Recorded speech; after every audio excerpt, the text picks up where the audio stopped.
Intel City, a platform where you can learn, teach, research, and repeat. Welcome to Intel city. इस video में हम free running shift register को design करेंगे। उसको पहले understand करेंगे, उसका इंट्रोडक्शन जो है वो देखेंगे और फिर उसके जो वेरिलॉग कोड है उसको राइट करेंगे और उस वेरिलॉग कोड को फिर हम मॉडल सिम सॉफ्टवेयर में सिमुलेट करेंगे और उसका टेस्ट बेंच कोड भी हम राइट डाउन करेंगे और रिजल्ट्स को फिर वेरीफाई करेंगे। So let's start with the free running shift register. ये होता क्या है? सबसे पहले जो है इसकी बेसिक है कि इसकी ब्लॉक डायग्राम क्या है, ये काम क्या होता है, फंक्शंस क्या होते हैं, ये हम देखेंगे। तो जो फ्री रनिंग शिफ्ट रजिस्टर होता है, इट्स लाइक जो ब्लॉक डायग्राम है। अब फॉर एग्जांपल इसकी एक इनपुट होती है, ठीक है। फॉर एग्जांपल इसको मैं सीरियल अंडरस्कोर इन, ये 1 बिट की एक इनपुट है और एक आउटपुट है इसकी, ठीक है। तो ये 1 बिट का ही सिग्नल जो है वो इसकी आउटपुट का सिग्नल भी है। और एक जो है, क्योंकि एक सीक्वेंशियल लॉजिक का एक सर्किट है, तो क्लॉक इनपुट है इसकी, ठीक है। और दूसरी इनपुट जो है इसकी वो रीसेट की इनपुट है, ठीक है। सो वी हैव 3 इनपुट्स और इसकी एक आउटपुट होगी, ठीक है। तो ये आपके पास है फ्री रनिंग शिफ्ट रजिस्टर, ठीक है। इसके अंदर फीचर्स क्या होते हैं इसको हम डिस्कस करते हैं। Free running shift register shifts its contents to the left or right by 1 position in each clock cycle, ठीक है। ये इस पे जो भी कंटेंट्स होते हैं, फॉर एग्जांपल इसके अंदर जो है एक रजिस्टर होगा, ठीक है। इस रजिस्टर का size for example in my case, मेरे इस एग्जांपल में वो है 8 बिट। इसका कोई भी साइज हो सकता है। हम n बिट जो है वो free running shift register design करने जा रहे हैं, जिसमें आप कोई भी साइज रखते हैं, let's say 7 bit, 8 bit, 12 bit, 16 bit, what ever the size you need, ठीक है। तो इससे सीरियल से इनपुट आएगी, ठीक है। वो इनपुट यहाँ पे स्टोर होगी, ठीक है, यहाँ इस MSB पोजीशन पे, ठीक है। और इस MSB पोजीशन से जो इनपुट होगी, जो भी इनपुट होगी, वो यहाँ पे शिफ्ट होती जाएगी बाय शिफ्ट टू राइट, ठीक है, इन ईच क्लॉक साइकिल। और फाइनली वो जो शिफ्ट होते होते यहाँ पे आएगी, ये LSB पोजीशन पे आएगी और LSB पोजीशन से आपकी जो आउटपुट है ये, ठीक है, ये आउटपुट पे आ जाएगी, मींस के आउटपुट का जो सिग्नल है वहां पे अपीयर हो जाएगी, ठीक है। तो ये इसकी वर्किंग है। ये राइट शिफ्ट है। आप इसी तरह लेफ्ट शिफ्ट वाला जो फ्री रनिंग शिफ्ट रजिस्टर है वो भी डिजाइन कर सकते हैं। तो इसके अलावा इसका कोई कंट्रोल सिग्नल नहीं होता। तो n बिट की जो वर्किंग है वो हम देखते हैं। फॉर एग्जांपल ये जो एक जेनेरिक जो रेगुलर सीक्वेंशियल मशीन्स होती हैं उसका स्ट्रक्चर हम देख लेते हैं पहले, उसके मुताबिक हमने इसको कोड करना है फिर वेरिलॉग में। तो जेनेरिक जो हमारे पास होती हैं सीक्वेंशियल या रेगुलर स्टेट मशीन्स होती हैं, उनका जो स्ट्रक्चर है वो कुछ इस किस्म का होता है। इस पे सबसे पहले ये स्टेट लॉजिक होती है, स्टेट लॉजिक या स्टेट लॉजिक ब्लॉक होता है, या इसको रजिस्टर ब्लॉक भी कहते हैं, ठीक है। और ये सीक्वेंशियल एलिमेंट होता है, ठीक है। इसके बाद यहाँ पे लेफ्ट साइड पे होता है हमारे पास नेक्स्ट स्टेट लॉजिक।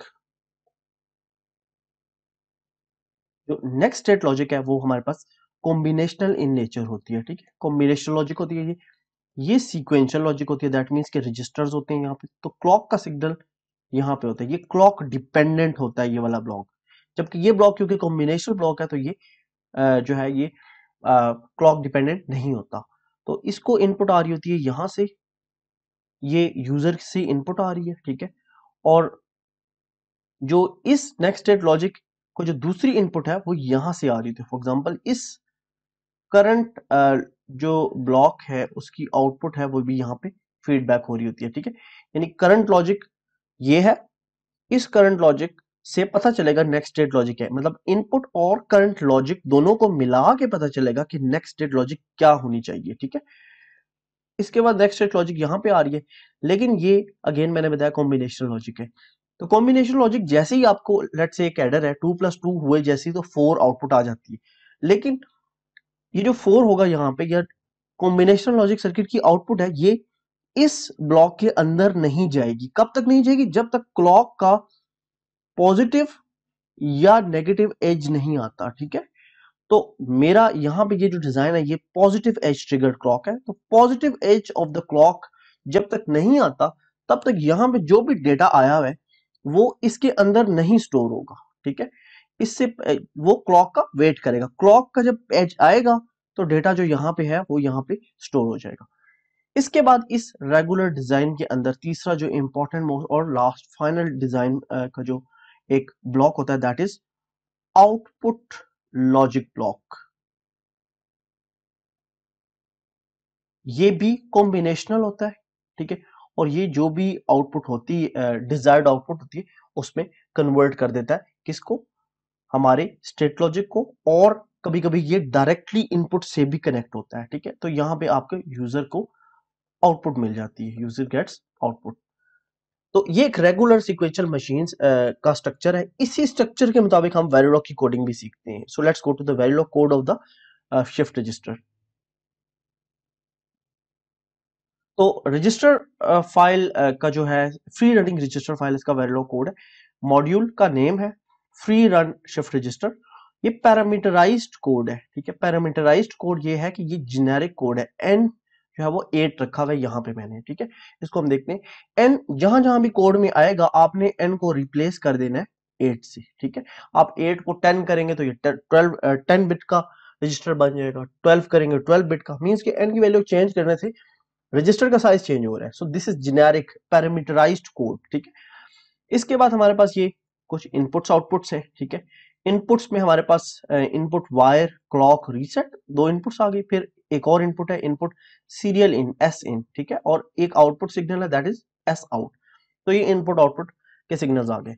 उसके बाद सिग्नल्स की डिक्लेरेशन है। फॉर एग्जांपल यहाँ पे ये जो रजिस्टर था, ये जो अंदर ये वाला रजिस्टर था, ठीक है, ये वाला, ये रजिस्टर जो है ना ये हमने यहाँ पे डिक्लेयर करना है। So this register is like reg n-1 r reg, ठीक है। तो n-1 r रेज जो है ये क्या है, ये रजिस्टर है। n क्या है यहाँ पे, आप इसको सॉरी यहाँ पे थोड़ी सी मिस्टेक है, इसको आपने यहाँ पे करना है reg रेज n-1 डाउन 0, ठीक है। ये r रेज, और जो दूसरा रजिस्टर है यहाँ पे जो नेक्स्ट स्टेट लॉजिक का है वो वायर n-1 डाउन 0 और नेक्स्ट, ठीक है। अब ये नेक्स्ट स्टेट लॉजिक का रजिस्टर है आर नेक्स्ट, और ये वायर टाइप का है क्योंकि जो नेक्स्ट स्टेट लॉजिक कॉम्बिनेशनल है तो इसकी जो टाइप है वो वायर है। और इसी तरह ये स्टेट लॉजिक का रजिस्टर है तो इसकी टाइप रेज है, ठीक है। n-1 means what, 8-1, n is 8, 8-1 is 8-1 is 7, 7 down 0 means ये 8 बिट का रजिस्टर है। सिमिलरली ये भी 8 बिट का रजिस्टर है, ठीक है। आप इसकी जगह वैल्यू को चेंज करके इसका साइज इंक्रीज या डिक्रीज कर सकते हैं। उसके बाद हमारे पास मेन कोड की बॉडी है। जो हमारे पास रजिस्टर है या करंट स्टेट लॉजिक है वो यहाँ पे डिफाइंड है सारी, ठीक है। ये पार्टीशन कोड है, इसको हम एनालाइज करते हैं। ऑलवेज के साथ ये क्योंकि सीक्वेंशियल लॉजिक ब्लॉक है तो ये ऑलवेज पे यानी क्लॉक के पॉज एज पे या नेगेटिव एज पे ये ट्रिगर्ड होगा। तो हमारे डिजाइन में पॉजिटिव एज है तो पॉजिटिव एज ऑफ क्लॉक या पॉजिटिव एज ऑफ रीसेट, ठीक है। तो अगर रीसेट हमारे पास 1 हो तो आर एज क्या हो जाएगा, रीसेट हो जाएगा, 0 हो जाएगा। और अगर रीसेट 1 ना हो दैट मींस ये जो ऑलवेज ब्लॉक है ये रन किया है किसकी वजह से, पॉज एज ऑफ क्लॉक की वजह से। तो एल्स की कंडीशन का मतलब होगा कि positive edge of clock is here, ठीक है। यानी पॉजिटिव एज ऑफ क्लॉक आया है तो इस वजह से ये ऑलवेज ब्लॉक एक्सिक्यूट हुआ है। तो इसमें हमने ये करना है कि आर नेक्स्ट को असाइन कर देना है आर रेज के अंदर, ठीक है। तो आर नेक्स्ट क्या है, आर नेक्स्ट को कंप्यूट किसने किया, कैलकुलेट किसने किया, इसको कैलकुलेट करेगा नेक्स्ट स्टेट लॉजिक। ये वाली लॉजिक हमें बताएगी कि आर नेक्स्ट क्या है। सो ये हमारा जो रजिस्टर है या स्टेट लॉजिक है उसका ब्लॉक कंप्लीट हो गया, ठीक है। अब हम चलते हैं नेक्स्ट स्टेट लॉजिक की तरफ, ठीक है। नेक्स्ट स्टेट लॉजिक की तरफ चलते हैं हम, और नेक्स्ट स्टेट लॉजिक में हम देख सकते हैं कि एक ही स्टेटमेंट है क्योंकि नेक्स्ट स्टेट लॉजिक का बड़ा सिंपल सा एक काम है। वो काम क्या है, हम इसको एनालाइज करते हैं। यहाँ पे एस इन है, ठीक है। ये कॉन्कैटिनेशन है, मींस ज्वाइन किया हमने दो जो है वो एक रजिस्टर है आर रेज और एक एस इन है, यानी कि यूजर से जो 1 बिट की इनपुट आ रही है ये वो इनपुट है। ठीक है, इसको हम कंबाइन करते हैं और देखते हैं कि ये किस तरह काम कर रहा है। ये जो आर रेज है, ठीक है, ये R H N minus one, यानी कि एन माइनस वन इज 7 और 7 से लेके ये जा रहा है 1 तक। ठीक है, ये आर एच आपने ले ली वैल्यूज और इन वैल्यूज के साथ आपने कॉन्केटिनेट कर दिया एस इन को। ठीक है, कंबाइन कर दिया इनके। तो यहाँ पे ये जो आर एच है, आर एच 7 डाउन 1 और एस इन वो यूजर की जो इनपुट है। ठीक है, तो 7 डाउन 1 इसमें आप नोट करें कि आर एच की जो 0th बिट है, यानी कि आर एच की जो एलएसबी वाला जो बिट था, ठीक है, एक रजिस्टर था ये आर एच और इसमें ये 0 वाला था एलएसबी और यहाँ पे ये एमएसबी वाला था। तो हमने इसमें से ये वाला पोर्शन उठा लिया है और इस पोर्शन के साथ हमने क्या किया, इस पोर्शन को हमने आउटपुट पे भेजना है। ठीक है, यही हमने तय किया था कि नई इनपुट यहाँ पे एमएसपी पोजीशन पे आएगी और ये शिफ्ट होती होती यहाँ पे आएगी और जो प्रीवियस वैल्यू होगी यहाँ से आउटपुट पे निकल के आ जाएगी। ठीक है, तो ये आउटपुट लॉजिक का हिस्सा है। सो नेक्स्ट स्टेट लॉजिक में हुआ ये है कि ये वाला पोर्शन उठा है, ठीक है, एक नए रजिस्टर के अंदर ये गया है और नए रजिस्टर के अंदर यहां पे बाहर से इनपुट आ गई, यानी कि ये वाली इनपुट, और जो प्रीवियस रजिस्टर का पोर्शन था वो 7 से लेके 1 तक वो यहां पे हमने प्लेस कर दिया और 0th वैल्यू को हमने आउटपुट पे भेज दिया। और कैसे भेजा वो नेक्स्ट लाइंस में देखते हैं। तो ये हमारी नेक्स्ट स्टेट लॉजिक थी। इसके बाद आउटपुट लॉजिक है। आउटपुट लॉजिक क्या कहती है कि हमारा आर रेज का जो 0th बिट था, यानी एलएसबी बिट था, इस बिट को हमने लेके जाना है आउटपुट पे। Excuse me. तो ये बिट जो है ये आउटपुट पे आ गया और यहां से आप देख सकते हैं कि आर रेज आउटपुट पे आ गया, असाइन के साथ हम कर रहे हैं। तो ये भी बात प्रूफ करता है कि ये दोनों कॉम्बिनेशनल लॉजिक्स हैं। ठीक है, कॉम्बिनेशनल लॉजिक यहां पे भी आ गई और यहां पे भी आ गई। इसके बाद एंड में हमने एंड मॉड्यूल कर दिया। तो यहाँ पे हमने देखा कि किस तरह से हम लोगों ने जो कोड है अपना सिस्टम का वो राइट डाउन किया और स्ट्रक्चर्ड वे में राइट डाउन किया। अब हम जाते हैं मॉडल सिम सॉफ्टवेयर में। वहां पे जाके हम पहले कोड को सिमुलेट करेंगे थ्रू टेस्ट बेंच कोड लिखेंगे, इनपुट्स प्रोवाइड करेंगे और आउटपुट्स को एनालाइज करेंगे। So let's go to ModelSim. Okay जी, हम लोग मॉडल सिम में आ चुके हैं। ठीक है, अब मॉडल सिम में हम एक न्यू प्रोजेक्ट जो है वो डिजाइन करते हैं, न्यू प्रोजेक्ट। और न्यू प्रोजेक्ट की जो लोकेशन है दैट इज यूएसआर। ओके, और यहाँ प्रोजेक्ट का नेम जो है वो शिफ्ट रेज, न्यू फाइल, और फाइल की टाइप जो है वेरिलॉग है और यूनिवर्सल। ओके, शिफ्ट रेज, ये मेरे फाइल का नेम भी हो गया। ओके, क्लोज, और फाइल को ओपन कर लिया मैंने शिफ्ट रेज और कोड जो है वो मैंने कॉपी कर लिया है, यहाँ पे कोड मैंने पेस्ट कर दिया। ठीक है, तो आप देख सकते हैं यहाँ पे फ्री रन शिफ्ट रजिस्टर का एक कोड आ चुका है। ठीक है, अब हम इसका टेस्ट बेंच जो है वो डेवलप करते हैं और देखते हैं कि किस तरह से हम इसको जो है वो सिमुलेट कर सकते हैं। ठीक है, तो टेस्ट बेंच डेवलप करने के लिए मैं टेस्ट बेंच का जो मॉड्यूल है वो यहाँ पे लिखना शुरू करता हूँ। So module that is module TB that is test bench, और टेस्ट बेंच की कोई पोर्ट्स नहीं होती। ठीक है, तो पोर्ट्स एम्प्टी होती हैं और जो इसकी या फिर हम कुछ इनपुट्स आउटपुट्स हैं जो सिग्नल्स हैं वो डेवलप करते हैं। तो जो इनपुट्स होती हैं मॉड्यूल में वो यहाँ पे आके रेज हो जाती हैं, और जैसा क्लॉक है रीसेट है और एस अंडरस्कोर इन है ये रेज हो गई। ठीक है, और इसी तरह से जो आउटपुट्स हैं उसको हम वायर टाइप का ही जो है वो डिजाइन करते हैं। ठीक है, उसके बाद हम मॉड्यूल को इंस्टेंशिएट करते हैं। इंस्टेंशिएट करने के लिए भी हम जो लिस्ट के थ्रू जो है मॉड्यूल को इंस्टेंशिएट किया जाता है वो मेथड यूज करते हैं। लेट्स सी किस तरह से हम कॉपी कर लेते हैं पोर्ट लिस्ट यहाँ पे।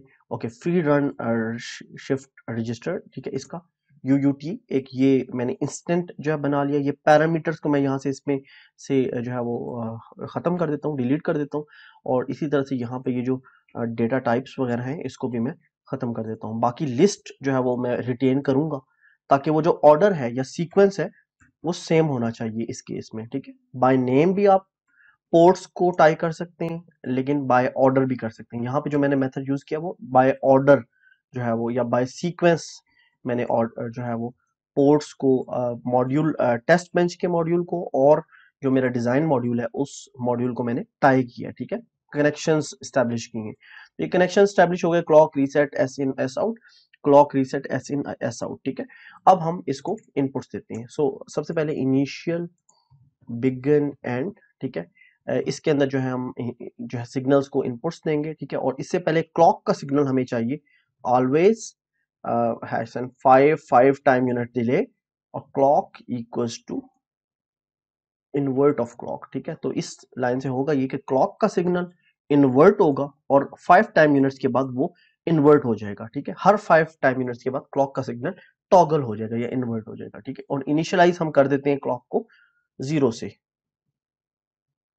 सो ये इनिशियल और ऑलवेज के ब्लॉक्स आ गए। और यहाँ पे हम रीसेट को भी इनिशियली जो है वो 0 करेंगे। इनिशियली हम इसको बल्कि 1 करते हैं ताकि सिस्टम शुरू में रीसेट हो जाए, और 10 टाइम यूनिट्स के बाद हम रीसेट को रिलीज कर देते हैं, इसको 0 कर देते हैं, सो दैट हमारा सिस्टम नॉर्मल ऑपरेशन रिज्यूम करे।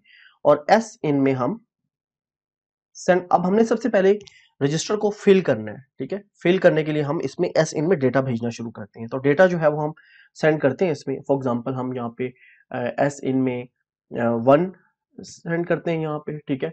और इसी तरह से हम एक स्ट्रीम है, ठीक है, हम एक एक क्लॉक के ऊपर हम क्या करेंगे, एस इन के अंदर जो है वो 1 जो है वो भेजना शुरू करते हैं, ठीक है। तो लेट्स सी के रिजल्ट क्या है। उसके बाद आके हम वापस आके वैल्यूज को चेंज करेंगे। एंड मॉड्यूल से हमने मॉड्यूल को एंड कर दिया। हम देखते हैं कि इससे क्या रिजल्ट आता है हमारे पास, ठीक है। सो let's go and simulate, compile all, compilation is successful, ठीक है। और अब हम सिमुलेट पे आके स्टार्ट सिमुलेशन को क्लिक करेंगे और वर्क में आके यहाँ से टीबी यानी कि टेस्ट बेंच वाले मॉड्यूल को क्लिक करेंगे और ओके को सिलेक्ट करेंगे।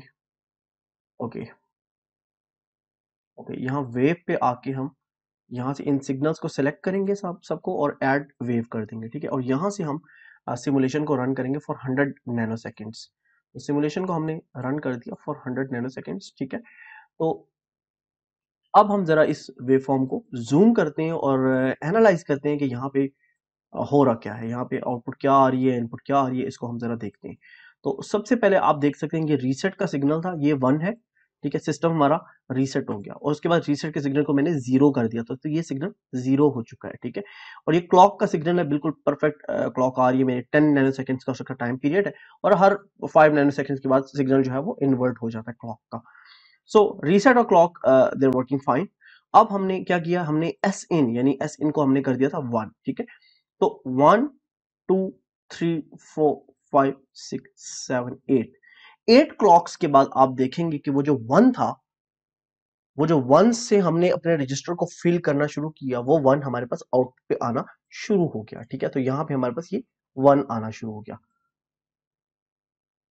ठीक है। इसी तरह अभी हम वैल्यूज को चेंज करते हैं और यहाँ पे दोबारा मजीद इसको एनालाइज करते हैं। सो 10 टाइम यूनिट्स के बाद मैंने एस इन को 1 किया। सो मैं यहाँ पे पेयर्स जो है ना वो देता हूँ वैल्यूज के। फॉर एग्जांपल पहले मैंने 2 1s भेजे, तो हम थोड़ा सा इसको सिंप्लीफाई कर देते हैं इस तरह से, ताकि एक ही लाइन के अंदर मल्टीपल स्टेटमेंट्स जो है ना वो आ सकें। सो पहले मैंने 1 1 भेजा, ठीक है। उसके बाद 0 0 मैं सेंड कर रहा हूँ, ठीक है। 0 0 और 0, ठीक है। और उसके बाद मैं 1 1 दोबारा सेंड करूंगा, ठीक है। और उसके बाद फिर दोबारा 0 0, ओके। चलिए अब इसको दोबारा कंपाइल करते हैं। Compile all, compilation is successful, okay. Wave पे आके हमने वेव को रीस्टार्ट करना है, ठीक है, ताकि नया कोड जो है वो ये यहाँ पे लोड हो जाए, ओके। नया कोड लोड हो गया है होपफुली। अब हम दोबारा इसको रन करते हैं 100 टाइम नैनो सेकेंड्स के लिए और यहाँ से वेव को, जी हाँ। अब आप देख सकते हैं यहाँ पे कि ये जो एस इन है ये हमारे पास 2 क्लॉक्स के लिए 1 है, फिर 2 क्लॉक्स के लिए 0, फिर 2 क्लॉक्स के लिए 1, फिर आगे ये 0 ही है। तो ये जो पहले 2 1 थे ये हमारे पास 8 क्लॉक्स के बाद यहाँ पे आ गए, फिर ये जो नेक्स्ट जीरोस थे 2 ये आ गए, फिर इसके बाद 1 आ गए, ठीक है। तो इस तरह से ये हमने पहले फिल किया इसको अपनी 1100 1100 इन वैल्यूज से, और वही वैल्यूज आउटपुट पे नजर आना शुरू हो गई हैं आफ्टर, यानी जो भी वैल्यू आप इनपुट करेंगे इनपुट की साइड से वो 8 क्लॉक्स के बाद, 8 क्लॉक्स के बाद आपको आउटपुट साइड पे नजर आना शुरू हो जाएंगी। सो this is the working of the free running shift register, और इसमें हम राइट साइड पे शिफ्ट कर रहे हैं। इसी तरह से आप इसको लेफ्ट साइड पे भी शिफ्ट करके यूज कर सकते हैं, ठीक है। So this is all for this video. Thank you for watching and God bless you all.